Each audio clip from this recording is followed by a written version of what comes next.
आखिर बिहार के गया में क्यों नहीं उगता तुलसी का एक भी पौधा? सुनिए रोचक कथा।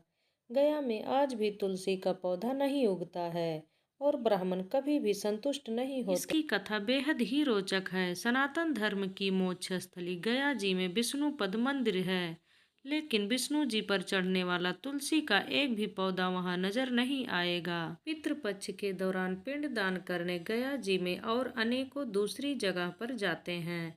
ऐसा माना जाता है कि मरे हुए व्यक्ति का पिंड दान करने से उसकी आत्मा को शांति मिलती है। यदि सच्चे मन से पितरों की सद्गति की कामना पितृपक्ष में की जाए तो पितृ देवता उससे भी संतुष्ट हो जाते हैं।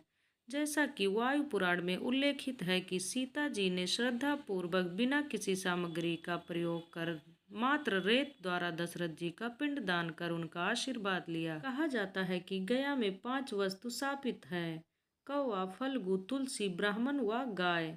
यही कारण है कि यहाँ तुलसी का एक भी पौधा उगता नहीं है। महाब्राह्मण अर्थात महापात्रा कभी संतुष्ट नहीं होते हैं। फल्गु नदी में कभी पानी नहीं ठहरता। कौवा हमेशा लड़ झगड़ कर ही खा पाता है। ये सब बातें सदियों से चली आ रही है, उस परंपरा की है जिसे हम आज भी पूरी मान्यता और विश्वास के साथ ग्रहण करते हैं। आइए सुनते हैं वाल्मीकि रामायण का एक प्रसंग और जानते हैं कि क्या महिलाएं भी कर सकती हैं श्राद्ध। रामायण काल में जब पुत्र वियोग में राजा दशरथ की मृत्यु हो गई थी, तब वनवास पर गए उनके बड़े बेटे भगवान राम और लक्ष्मण के अनुपस्थिति में बहू सीता ने यह पिंडदान की रस्म निभाई थी। वाल्मीकि रामायण में वर्णित घटना के अनुसार वनवास के दौरान भगवान श्री राम, लक्ष्मण और माता सीता पितरपक्ष में श्राद्ध करने के लिए बिहार के गया पहुँचे। वहाँ महाब्राह्मण ने श्री राम और लक्ष्मण को श्राद्ध कर्म के लिए आवश्यक सामग्री जुटाने के लिए कहा। इधर श्री राम व लक्ष्मण नगर की ओर सामान लाने के लिए निकले। उधर माता सीता नदी किनारे बैठी रही। इधर दशरथ की व्यग्रता बढ़ती जा रही थी। राम और लक्ष्मण नहीं लौटे थे। इसी दौरान भूख से व्याकुल दशरथ ने माता सीता से पिंड की मांग कर दी। सीता माता असमंजस में पड़ गईं। सीता माता ने दशरथ की व्याकुलता को समझते हुए यह निर्णय लिया कि वह स्वयं अपने ससुर दशरथ का पिंड दान करेंगी।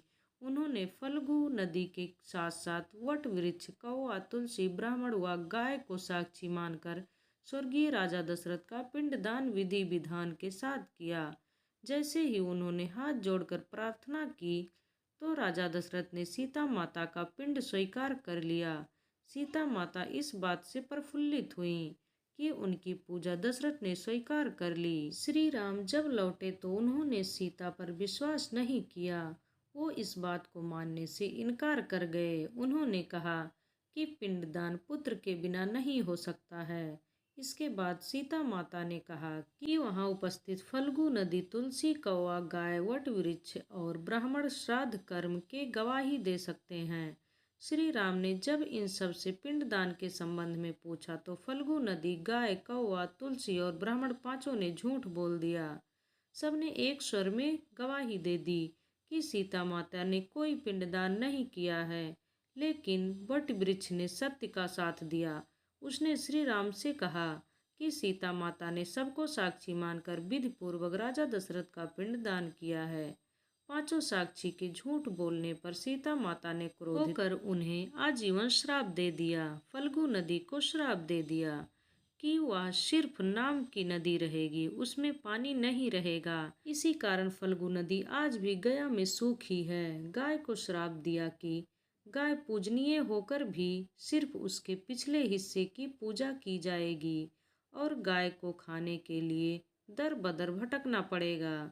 आज भी हिंदू धर्म में गाय के सिर्फ पिछले हिस्से की पूजा की जाती है।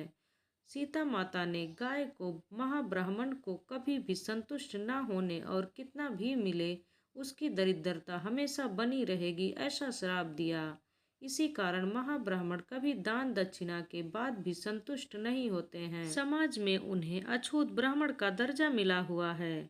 सीता माता ने तुलसी को श्राप दिया कि वह कभी भी गया की मिट्टी में नहीं उगेगी। यह आज तक सत्य है।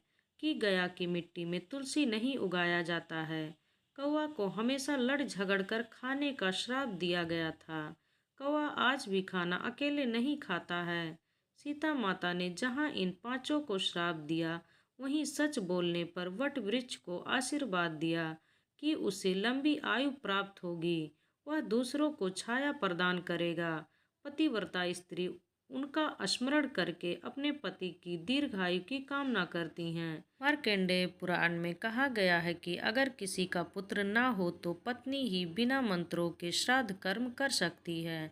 ग्रंथों में बताया गया है कि परिवार की महिलाएं भी श्राद्ध कर सकती हैं। इस बारे में धर्म सिंधु ग्रंथ के साथ ही मनुस्मृति, मार्कंडेय पुराण और गरुड़ पुराण का भी कहना है कि महिलाओं को तर्पण और पिंडदान करने का अधिकार है। इनके अलावा वाल्मीकि रामायण में भी कहा गया है कि सीता जी ने राजा दशरथ के लिए पिंडदान किया था। श्राद्ध करने की परंपरा बनी रहे और लोग अपने पितरों को ना भूलें, इसलिए इस तरह की व्यवस्था बनाई गई है। मार्कंडेय पुराण बिना मंत्रों के ही श्राद्ध कर सकती है पत्नी। मार्कंडेय पुराण में कहा गया है कि अगर किसी का पुत्र ना हो तो पत्नी ही बिना मंत्रों के श्राद्ध कर्म कर सकती है।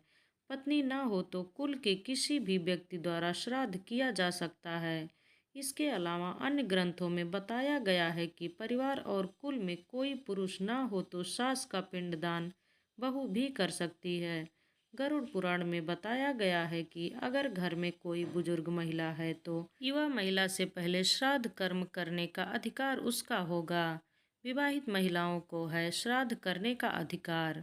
महिलाएं श्राद्ध के लिए सफ़ेद या पीले कपड़े पहन सकती हैं। केवल विवाहित महिलाओं को ही श्राद्ध करने का अधिकार है।